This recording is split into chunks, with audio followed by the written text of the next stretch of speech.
આજે આપણે બનાવીશું એકદમ પોચા મેથીવાળા ગાંઠિયા।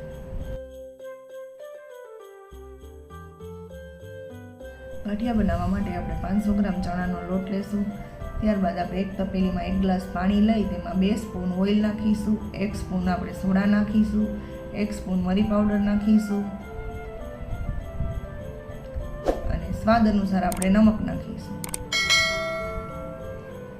ત્યારબાદ આપણે 1 ટીસ્પૂન હિંગ નાખીશું। બધું સરખું મિક્સ કરીશું। 5 મિનિટ સુધી આપણે તેને હલાવતા રહીશું। મિશ્રણ સરખું ઘટ થઈ જાય, એકદમ મિક્સ થઈ જાય ત્યારબાદ આપણે લોટમાં મેથી નાખીશું સુધારેલી, જેને આપણે ઝીણી સુધારીને રાખેલી હતી। 1 બાઉલ મેથી લેશું। હવે આપણે જે મિશ્રણ બનાવેલું છે તે એડ કરતા જશું એમાં અને જરૂર પ્રમાણે પાણી લઈને લોટને ઢીલો એકદમ બાંધી લેશું।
હવે આપણો લોટ એકદમ ઢીલો બંધાઈ ગયો છે। ઝારાના ગાંઠિયા બનાવવા માટે આપણે ઢીલા લોટની જરૂર પડશે, જેથી આપણે ઢીલો લોટ બાંધી હવે તેલ ગરમ કરવા મૂક્યું છે। તેલ આપણું ગરમ થઈ ગયું છે।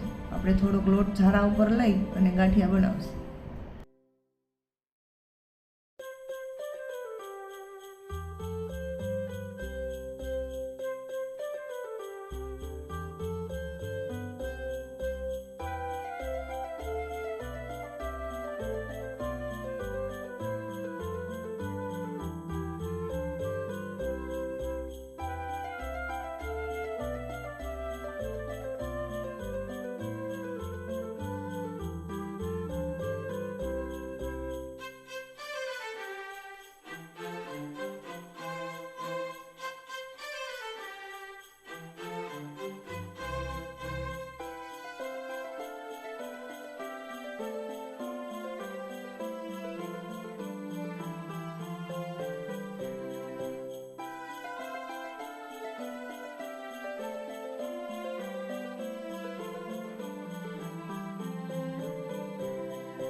તો હવે રેડી છે આપણા એકદમ પોચા ગાંઠિયા।